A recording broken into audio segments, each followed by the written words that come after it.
Okay, so it's recording. Hi guys, so today I'm gonna do.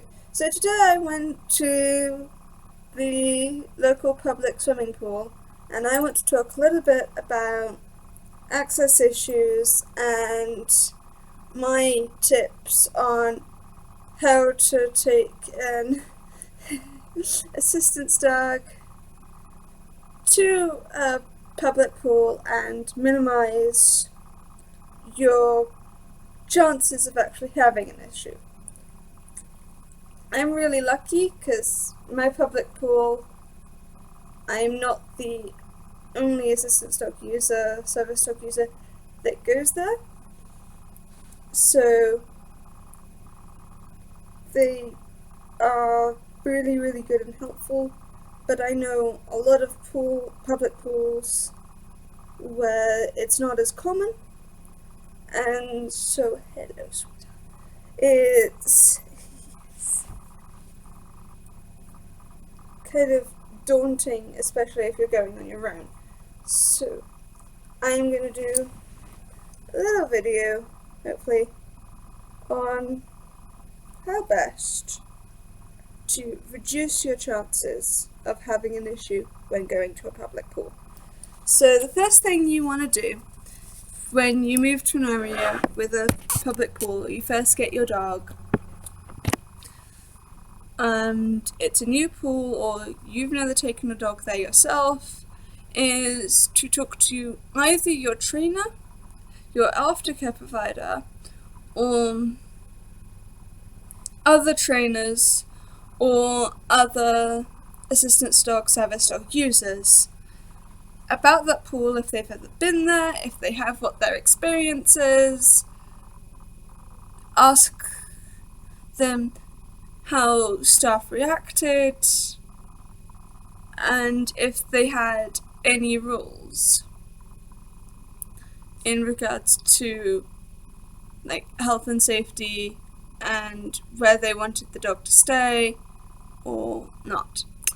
If you find that no one has taken a dog there, so you're going to be the first, or you find out, or you still have lots of questions, the next step is to go speak to a member of staff. Physically walk in, preferably with your dog. Bring along someone with you, like a trainer or someone else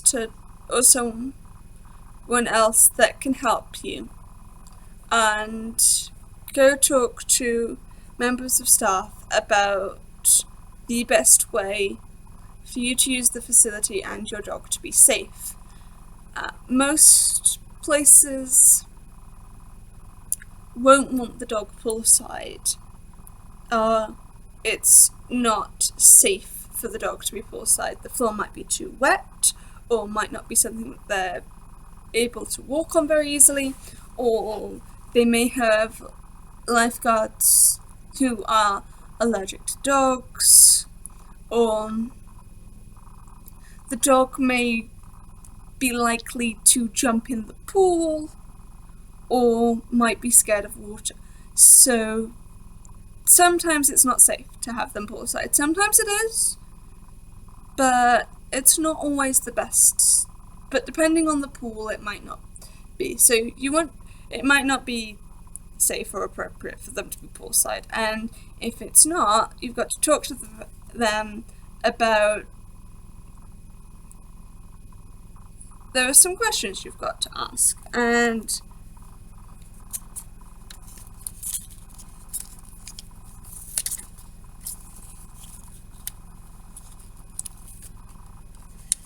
so the main question you want to know is if the dog can't be, or you don't think the dog should be for some reason, like Layla's scared of water, so it would be really, really horrible for her to be poolside because the floor would be wet and she was trying to guide me around puddles, so she would get really stressed.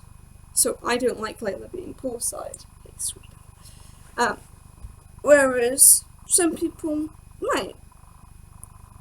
Some dogs might be able to cope with that. Layla personally wouldn't like it, so I've never had her poolside. Hey, I've got a dog on my shoulder. So if not poolside, where are the dogs going to be kept? Is it going to be in an office behind reception with the manager behind the lifeguard station if they have one in the lifeguard's office by the pool, in a specific crate or kennel area that they have? You want to know that. You want to know that preferably before you go.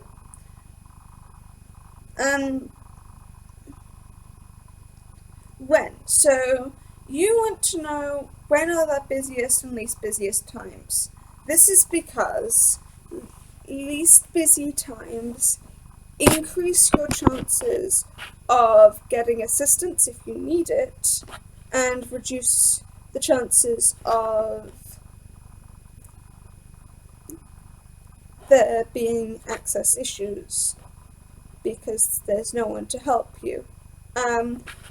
Also, you want to know when they have other service or assistance dogs in the area that they want to keep, that they want you to put your dog, because they may have a maximum occupancy, like the office where Layla stays in our local pool is only really appropriate to have a maximum of 2 dogs. So if other people have specific times that they go and use the facilities, or even other facilities that other than the pool, you might want to avoid those times just in case, because you don't know if the dogs will get along.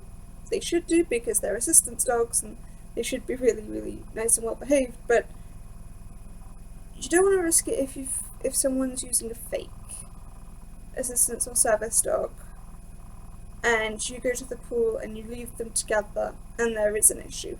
So find out from staff or other users when other people, don't ask who or anything, you just want to know the rough times or rough days that other people use it, so that if you don't know them or you're worried at all, you can make sure you avoid those times. Who will be around your dog? Who will be giving you assistance to and from poolside if your dog is not going to be poolside? Who is going to have access to the area your dog is being kept? You don't want the general public, especially not little kids, coming up to your dog and poking and prodding and harassing them when they're trying to snooze and wait for you to come back from swimming.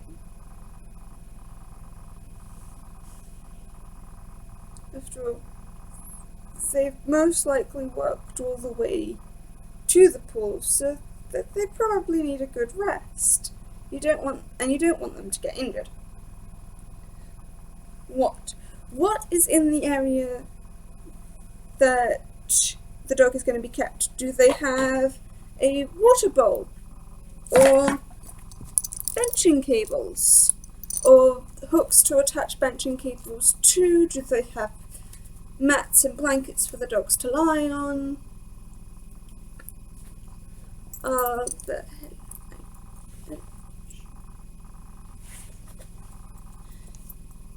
Do they have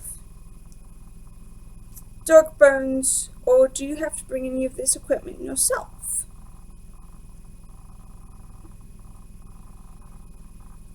Also, you want to make sure that members of staff and general public are not going to feed the dog, and make sure that anyone who does have access to the dog is aware that that could be really dangerous for your dog. It could make them very ill. So you want to speak to them about that. You also want to find out what their emergency procedure is. Do you have to leave a lead with the dog? So that if there's a fire or if the building needs evacuating, they can get the dog out safely? Or is the person guiding you going to take you back to the dog, then out of the building? What's their policy in regards to that? Because obviously your assistance dog needs to get out of the building safely like everyone else. It's kind of like when you leave a small child in a crash at a gym. The other places you can get information about what their policies might be their website. Some places have their assistance dog policy on their website already because they've thought about it. Most don't, but some do. So check. You can also check things like times, depth of pools, the wheelchair accessibility of the facilities and building from websites. You can also phone them if you don't want to go in to ask these questions. You might also want to practice leaving your dog for amounts of time before taking them to the pool, especially if they're going to be left in an office with strangers, because they might not be used to being left on their own because they're with you working all the time. And so you might need to practice that. Maybe first practice it at home and then practice in the office so that they have opportunities to get used to the area and the people and the smells.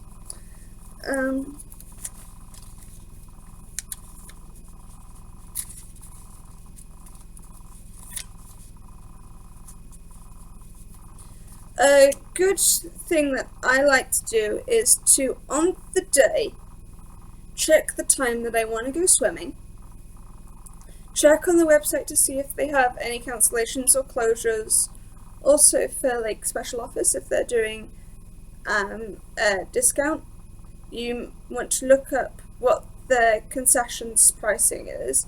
Unfortunately for my pool it's only for senior citizens, but for some pools they do give discounts to disabled people or students, so you want to find out about the times and the prices before you go, and you want to double check them on the day, and if you think you're going to forget when you get there, write them down. Then you want to make sure that your bag is packed, not just with everything that you're going to need for swimming, but also for everything you need for your dog. You then want to arrive about 10 to 15 minutes early. This way, if you meet a member of staff that isn't aware of what assistance dogs or service dogs are, or don't know the company's policies, you can sort out any issues before your session starts so you don't miss anything, especially if you're doing something like a swimming class.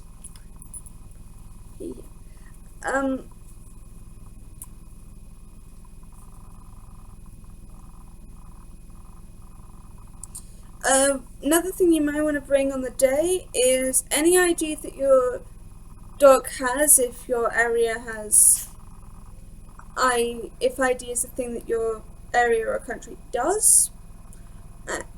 You also probably want to bring a copy on a card or a piece of paper of a printout of the local and national laws, again just in case. You shouldn't need them because you've already spoken to them, but you might, especially if they've got new staff or staff that weren't there on the day that you went in to speak to them. And remember to stay calm. Was there anything else I wanted to?